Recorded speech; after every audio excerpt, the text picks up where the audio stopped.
I've got a question for everyone in Barbados. I've got a question for everyone in Barbados. Just wondering if someone could tell me quick why there are potholes here bigger than me. I was up Bathsheba the other day and I'm telling you, this pothole was so big that if I'd have drove into it, I wouldn't have got out of it, mate. Surely something has to be done about this. Is something being done about this? Because I see them all over the island. Let me know in the comments. Boy!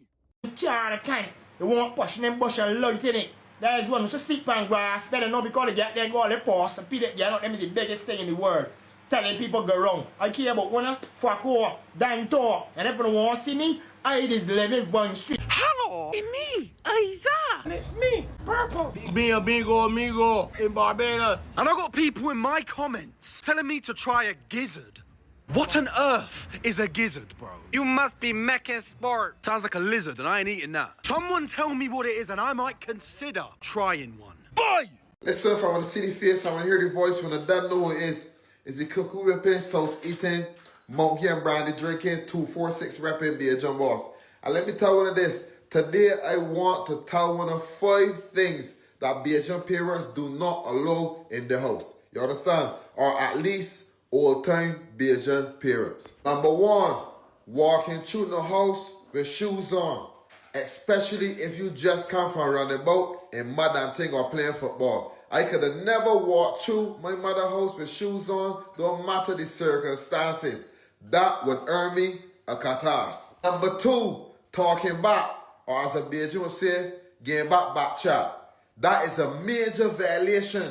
In a Bajan household, you could have never talked back to your mother and father, even if they're wrong. If you know that you're right, you have to swallow your pride and let us say what they gotta say, and then you talk after and choose your word carefully, because they will earn you a major katas with an extension cord. Number 3, waking up before you, especially if you got to the school. You gotta make sure that you get up before your parents. If your parents get it before you and you're still sleeping and you ain't paying the bills in there and you think you're a hard work man, it's a lash of your ass. Number 4, left at home on a Sunday and going to the beach and pawns with your friends and not telling your mother or your father. Your parents will always tell you the sea has no back door. You cannot left home and you going to the beach and you won't tell your mother or father that you're going there. I even thinking about that, they know they got PTSD because I used to do that there regularly, you know. That will earn you a major katas with the belt buckle. And the belt buckle is a superior katas. Number 5, smoking herb in your parents' house. Back in the days, my mother would have called it dope. The old time people would say, smoking dope in here?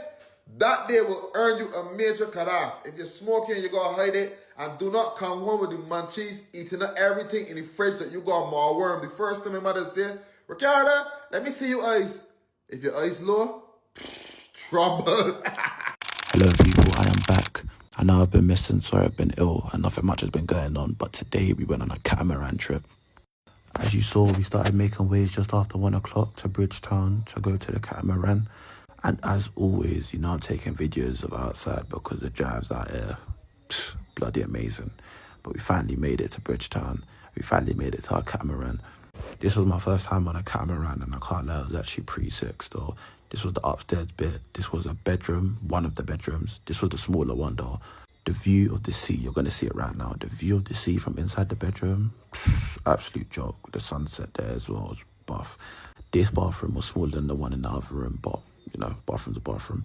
This is the view of the ocean from the front of the catamaran. We wasn't moving at this point as people were allowed to go in and do snorkeling.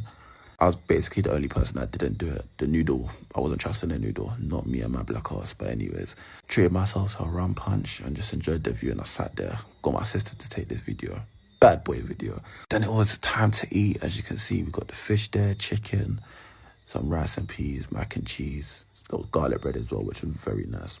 Finished that plate, boxed it off.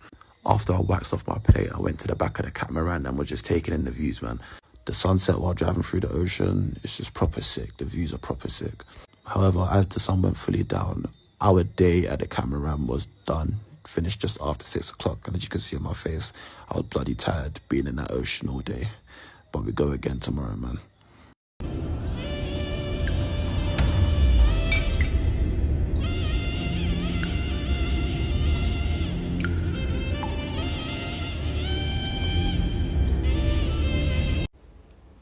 So I'm going to ruffle some feathers with this one.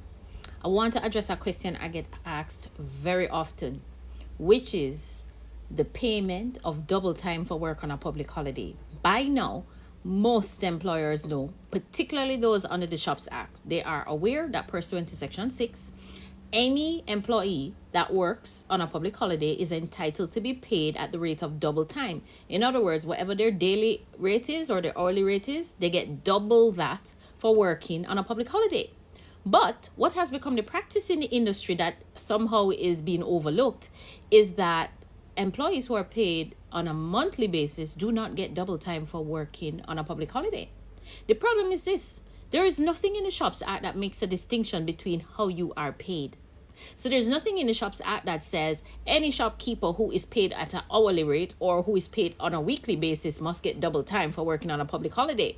The precursor or the prerequisite for getting double time pay on a public holiday is the fact of 1, being a business that falls under the Shops Act, 2, being an employee employed in a business that falls under the Shops Act, and 3, that employee then works on a public holiday. And to be clear, the Act defines, it's not shopkeeper, I'm saying it wrong, a shop assistant. The Act defines shop assistants as including administrative personnel. So as long as you're an employee, even in an administrative role, in a business that falls under the Shops Act, it don't matter if you're paid weekly, bi-weekly, or monthly. As long as you are required to work on a public holiday, your entitlement under Section 6 is that for that day, you are paid at double rate, which means at the end of the month when you get your pay, it's supposed to look like more than you usually get. So if you normally get $3,400 a month, but there were 2 public holidays in that month and you work those 2 public holidays, then your salary is supposed to look like, I don't know, it's not a lot more, right? So it might be $3,600. It's not a lot more, but there should have been some upward adjustment to your salary because you are entitled by virtue of Section 6. Sadly, too many employers fail to understand this and they make a distinction they don't have the right to make in law. But then there are those employers who, for their monthly paid workers that work on a public holiday, they give them a day in lieu of working on that public holiday. But where does that power come from? Now, those businesses that do not fall under the Shops Act, of course, they can give a lieu day for that kind of work, provided they were allowed in the first place to be open on a public holiday. Because remember, the Public Holidays Act prohibits businesses from opening on a public holiday unless they fall within one of the exceptions. So once they fell within the exception and they weren't a shop, then they can give a lieu day. But for anybody that falls under the Shops Act, there is no discretion within the legislation to give an employee a lieu day instead of pay them double time. We really need to stop perpetuating these practices that have no legal basis and no legal support. And while the Labor Office will do their best to interpret and enforce the provisions, ultimately it's the law courts who interpret provisions. Ultimately it's the law courts that say what goes or doesn't go. Oh, thanks. What you doing, bro? What you doing? Nah, relax. Hey, I just paid for the water. Yeah, my water, boy. Street girl telling me, my water. Come on. My man, you a Barbados, you in the UK. Let me go. You lucky you want me back too. So I stopped by my grandma this evening, and as soon as I hit the kitchen, I smell a pot, I smell a soup, and a pot cannot smell and I don't get the food. That don't happen. From the minute I smell that soup, I ask my grandmother for a bowl. Simple.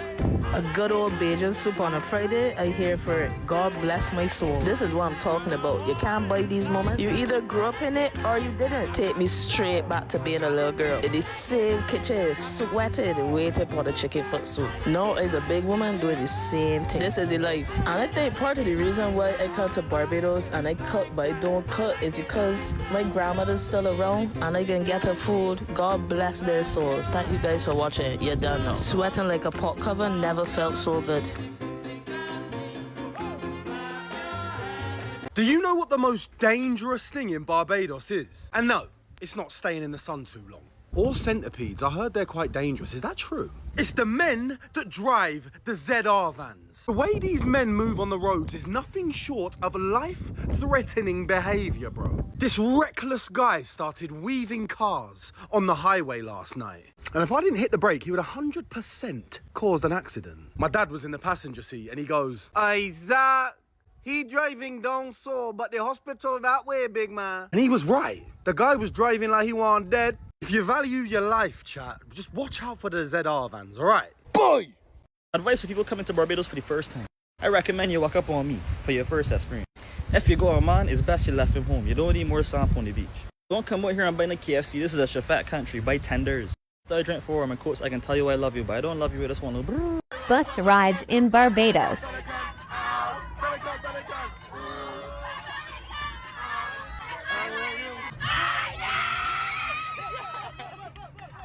Big man, you don't want to ask what's going on, boy. I mean, that's the thing I want to think, boy. Now, when you ask, want to say this, boy. No, boy, you meant to show us you all. I want to say anything, boy. When you ask, when you ask, big man, I don't want to ask what's going on, boy. No, I don't know what's going on, boy. I want to ask, what you think, boy. And I want to ask, what you think, boy. Cool, blind, or you, when you don't have a thing, boy.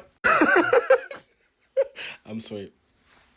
I'm sorry to all the Bajans. Wait. I can't be white. Richard, diva care who want Richard me.